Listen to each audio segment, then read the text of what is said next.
she never raised her voice. Not once. Not publicly. Not even when she had every reason to. She never called a press conference, never leaked a story to a tabloid, never arranged a carefully lit sit-down interview where she could present her side of things with just the right amount of controlled emotion. She never wrote a memoir. Never signed a streaming deal. Never flew to California to rebuild her image from scratch while the institution she left behind scrambled to pick up the pieces. While the British royal family endured one of the most turbulent decades in its modern history, scandals, departures, allegations, and a level of public division not seen since Diana, Sophie did something almost nobody in that world knows how to do anymore. She stayed. She stayed, and she worked, and she waited. And the woman who was once mocked by tabloids, overlooked by the press, and dismissed as the least remarkable person in a very remarkable family quietly became the one thing the monarchy could not function without. This is not a story about explosions. It is not a story about revenge. It is something far more interesting than either of those things. This is the story of Sophie, Duchess of Edinburgh. The woman the royal family almost forgot. The woman Meghan Markle walked away from. The woman King Charles calls his secret weapon. And the woman who, without a single dramatic word, may have just won the longest game in modern royal history. When she married Prince Edward in June 1999, she was not arriving into the royal family as a fairy tale. She was a public relations professional, sharp, ambitious, genuinely warm, marrying into an institution that did not hand out second chances lightly. The early years were not easy. In 2001, Sophie became the target of a tabloid sting operation. A reporter from the News of the World, posing as a client, secretly recorded her making candid comments about members of the royal family and prominent political figures. The recordings were published. The headlines were brutal. The Queen was reportedly disappointed. The damage to Sophie's reputation was real and immediate. For many people, that would have been the defining moment. The embarrassment that followed them forever. The mistake the institution never truly forgave. Sophie chose to let it become something else. She stepped back from her PR career completely. She threw herself into royal duties with a focus and discipline that surprised people who had written her off. She learned, from the inside, every unwritten rule, every subtle dynamic, every invisible hierarchy that breaks newcomers who don't see it coming. She rebuilt herself. Quietly. Without asking for credit. And when she emerged on the other side of that difficult period, she was something far more valuable than famous. She was trusted. The late Queen Elizabeth, famously guarded with her personal feelings, reportedly grew closer to Sophie than to almost any other member of the extended royal family. Former press secretary Elsa Anderson described it plainly: the Queen saw Sophie as a safe pair of hands. A genuine confidant. Someone who understood discretion not as a rule to follow but as a value to hold. That kind of trust, inside the British monarchy, is rarer than any title. And Sophie had earned every inch of it. By the time Meghan Markle entered the royal family in 2017, Sophie had spent nearly 2 decades building something real inside the institution. She had made her mistakes. She had faced her consequences. She had learned what the palace could do to a person who wasn't prepared for it, and she had survived it. More than survived it. So when a young American actress, talented, charismatic, clearly intelligent, and completely unprepared for what was actually coming, began navigating her first months as a royal fiancée, Sophie recognized something. She recognized the look of someone who didn't yet know what they didn't know. And she made a decision. She reached out. What followed, according to royal insiders, was not a brief, polite exchange over a formal lunch. It was hours of real conversation. Sophie opened up about her own early experiences, the pressure she had faced, the mistakes she had made and what she had learned from them. She talked about the internal dynamics of the firm, the unwritten expectations, the subtle politics, the ways that good intentions could be misread inside an institution built on centuries of tradition. She gave Meghan everything she had. And she asked for nothing in return. Royal commentator Emily Andrews later described Sophie's approach as mentorship in the truest sense of the word.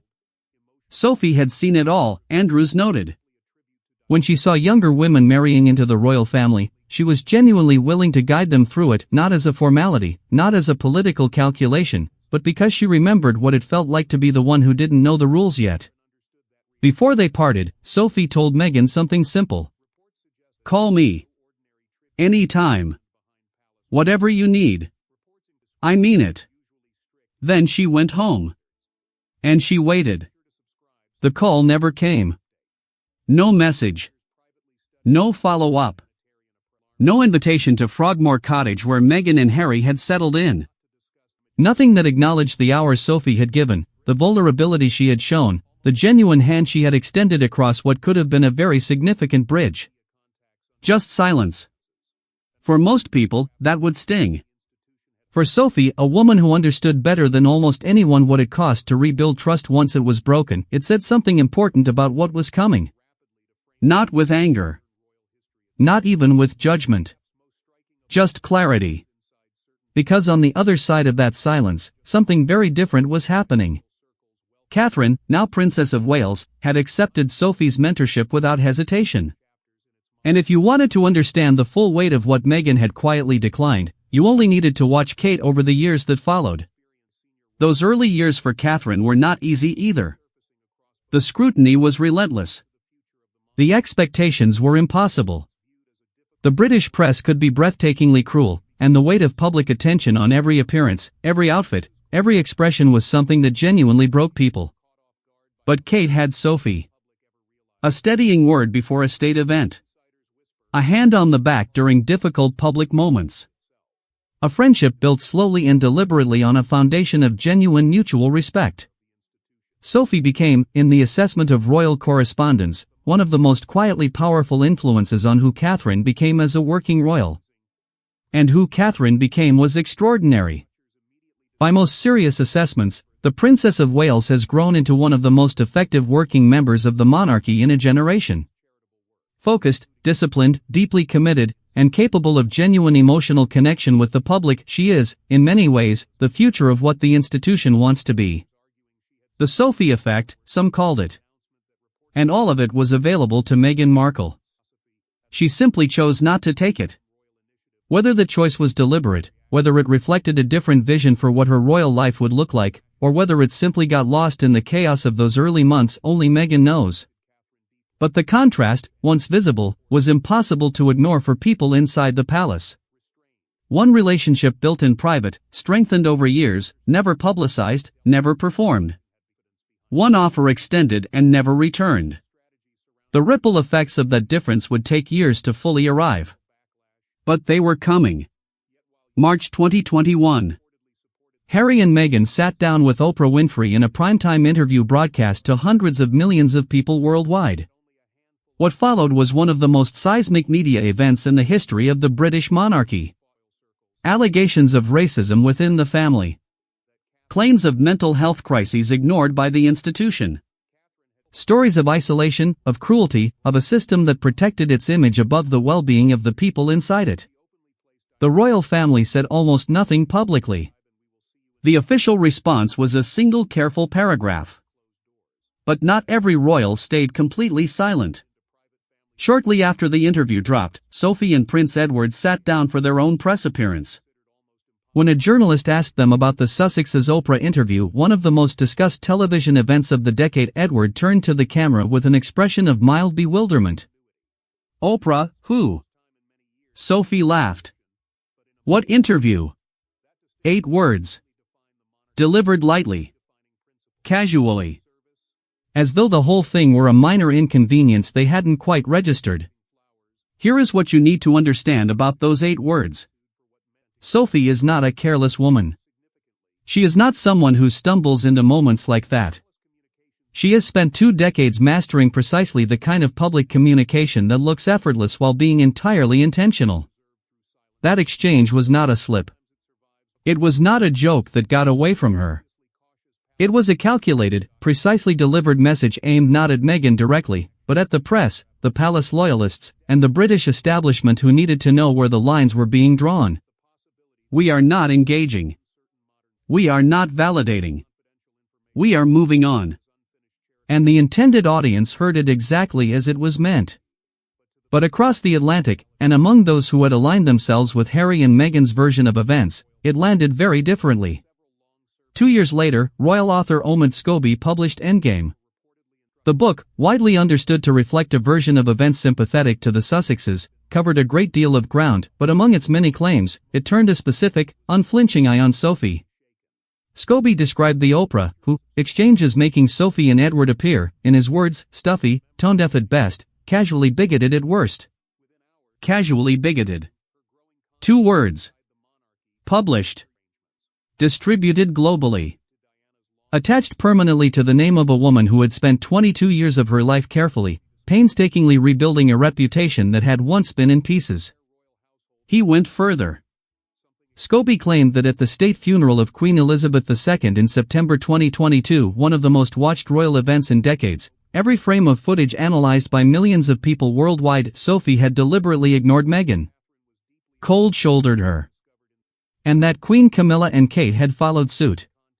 To be accused of that, of conspiring to freeze out a grieving family member during a moment of national mourning, on the day the country buried its longest reigning monarch, was not a small thing. Sophie's team denied the claims. The Oprah moment, they said, had been a joke. But here is what Sophie herself did not do. She did not cry on television. She did not arrange a sympathetic interview with a friendly journalist. She did not leak counter-narratives or authorize friends to brief the press on her behalf. She did what she had always done. She went back to work. More work, in fact, than before. More engagements. More causes. More quiet, unglamorous, genuinely impactful service, the kind that doesn't trend on social media and doesn't generate Netflix commissions, but that the institution she loved needed desperately. Every appearance was a response. Every engagement was a rebuttal. Not to the specific allegations, but to the larger question those allegations were really asking. Who are you, really? Sophie answered that question the only way she ever had. By showing up. And then, in 2023, came the moment that no script could have written more precisely if it had tried. Sophie and Prince Edward became the Duke and Duchess of Edinburgh. If you don't know the history of that title, it is worth pausing to understand it fully. Because this is not simply a change of name on a formal document. The Edinburgh title is one of the most historically significant in the entire British monarchy. It was Prince Philip's title, the title carried by the man who spent 73 years as the Queen's consort, who defined what quiet, selfless royal service looked like for generations. And it was, by the understanding of most serious royal observers, the title that had been quietly reserved, informally set aside, for Harry and Meghan. The title that would have been theirs had they chosen to stay. Had they chosen to serve. Had they chosen the path that had been laid out for them inside the institution? They chose a different path. And so the title moved. Not to the couple whose names had dominated headlines for 5 years. Not to the people whose departure had triggered a crisis the royal family was still navigating. But to Sophie. The woman who had been there all along. Who had never left. Who had offered guidance and been ignored, who had been accused of bigotry in a best-selling book, who had stood in the background of 1,000 royal events and done the work without needing anyone to acknowledge it. Sources close to Sophie described her feeling about the new title in one word. Relieved. Not triumphant. Not vindicated. Not even particularly celebratory. Relieved. Specifically relieved that the new title meant she was no longer required, by royal protocol, to curtsy to Meghan Markle. Think about what that single word contains. The years of quietly maintaining a deference she did not feel. The discipline required to perform respect for someone who had, in Sophie's private experience, walked away from an extended hand without a word. The relief of finally being released from an obligation that must have felt, in the most private and unspoken part of her, like a small indignity. Sophie didn't say any of this out loud. She didn't need to. Relieved said it all. When asked publicly about taking on additional royal duties to fill the space left by Harry and Meghan's departure, Sophie's response was characteristically sharp and characteristically controlled. She looked at the interviewer and asked, simply, "What did people think we were doing beforehand?" 5 words. The quiet fury of someone who had been doing the work for years while the cameras pointed somewhere else. In May 2026, Channel 5 broadcast a documentary called Royal Peacemaker, Sophie, Duchess of Edinburgh. And in it, quietly, without theatrics or confrontation, Sophie's entire story was laid out for the world to see in full. The title alone carries the weight of everything that had come before it. Peacemaker. In a monarchy that had spent years visibly fracturing, that had watched its most famous young couple walk out the door with a list of grievances and a camera crew, the word peacemaker is not decorative. It is a verdict. The documentary follows Sophie's transformation from a young woman navigating a tabloid crisis to the figure who now holds the late Queen's legacy, the Edinburgh title, King Charles's deep trust, and the quiet admiration of every serious observer of the modern monarchy. It celebrates her mentorship of Catherine, now Princess of Wales. And it addresses, with careful precision, the mentorship that was offered to Meghan Markle and declined. It doesn't editorialize heavily. It doesn't need to. The documentary simply presents the facts, in order, and allows the contrast to speak for itself. Millions of viewers watched, and millions of viewers drew their own conclusions. Meanwhile, as the documentary was being discussed and analyzed across royal media, Sophie was not watching the coverage. She was in Geneva. At the World Health Assembly. Speaking before health ministers and global diplomats as the international ambassador for the prevention of avoidable blindness, addressing a crisis affecting hundreds of millions of people worldwide who will lose their sight to conditions that are entirely treatable if the resources exist to treat them. No press release engineered to generate trending hashtags. No announcement timed to compete with someone else's headline. No carefully crafted image rehabilitation tour. Just work. The contrast with Meghan's parallel Geneva appearance was visible to anyone paying attention, and many people were paying attention. But Sophie didn't arrange it that way. She didn't need to. She had simply shown up, as she always had, and let the moment mean whatever it meant. There is a kind of person the world consistently underestimates. Not because they are less intelligent or less capable or less present than the people who receive the attention. But because their particular form of strength, the strength that stays, that endures, that builds something real without needing anyone to applaud it, is not the kind of strength that makes news. Loudness makes news. Departure makes news. Accusation makes news. Drama makes news. Loyalty, quietly held over decades, rarely makes headlines until the moment when everything that surrounded it has finally fallen away, and you can suddenly see it clearly standing there, patient and undefeated, having outlasted everything thrown against it. Sophie, Duchess of Edinburgh, was never the one they were watching. She arrived in the wrong era, married the wrong prince for tabloid purposes, made her mistakes at the wrong time, and spent years rebuilding in the shadow of people whose names the world found easier to remember than hers. She was ghosted by a woman she tried to help. She was accused of bigotry by a man who made a living from other people's narratives.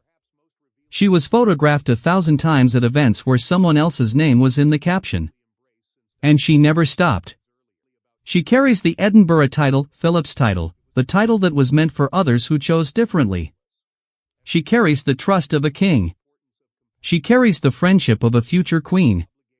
She carries 25 years of unbroken service to causes that matter, to an institution she believed in even when believing in it cost her something. There is no Netflix documentary celebrating her sacrifice. There is no memoir mining her private pain for public consumption. There is no carefully scheduled interview where she explains, tearfully, what it all meant. There is only the work. And the title. And the record. Some people arrive loudly and leave a wreckage of stories behind them. Sophie, Duchess of Edinburgh, made a different choice. She chose to remain. And when the noise finally settled, and the cameras found their way back to the people who had never left, there she was. Exactly where she had always been. Still working. Still standing. Still, without ever needing to say a single word about it, winning.